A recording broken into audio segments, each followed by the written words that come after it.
Welcome back everybody. Today we're going to be doing a test drive on Maruti Suzuki Brezza.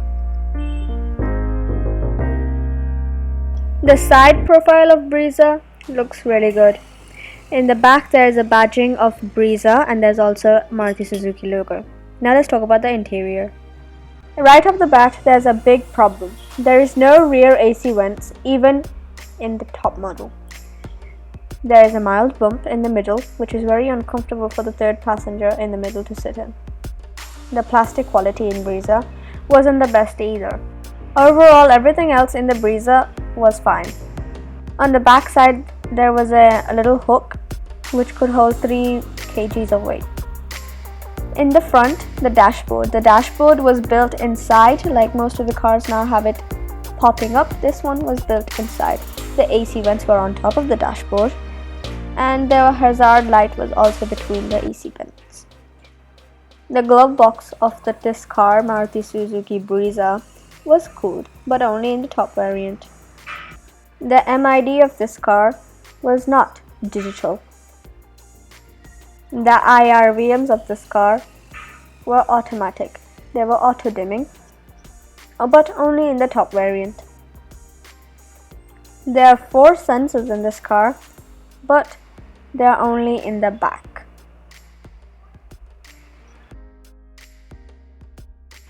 The camera quality of the rear camera was great.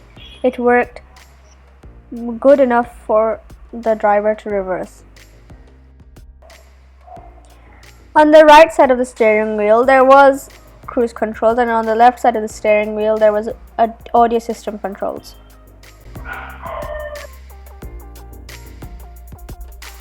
When we were seated in the rear seats, we had enough room to fit another child in. Here we had 2 children and 1 adult.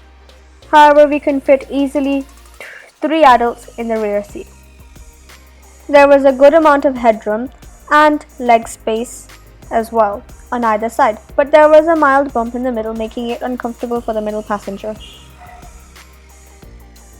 This variant had 4 adjustable headrests, 2 at the front and 2 at the back. Here in the front there was also AC buttons, and there's like a cup holder space as well, and an air purifier. The armrest at the front was movable, meaning it could slide forwards and backwards. The door handles were finished with chrome. The window size was decent.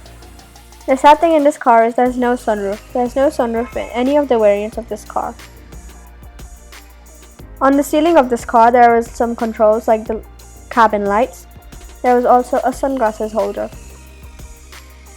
The car had good visibility for the driver.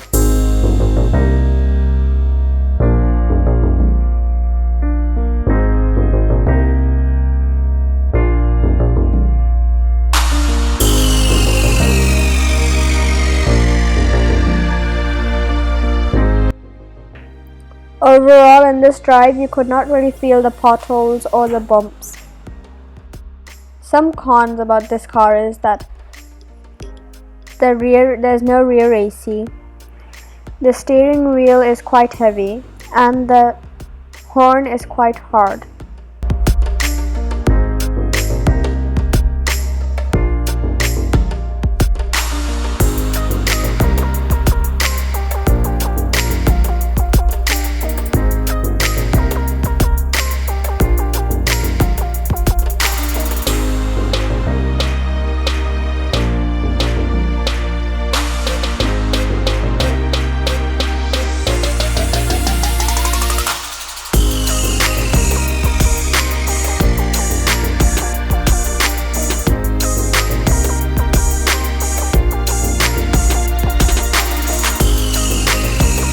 We drove it in some congested streets.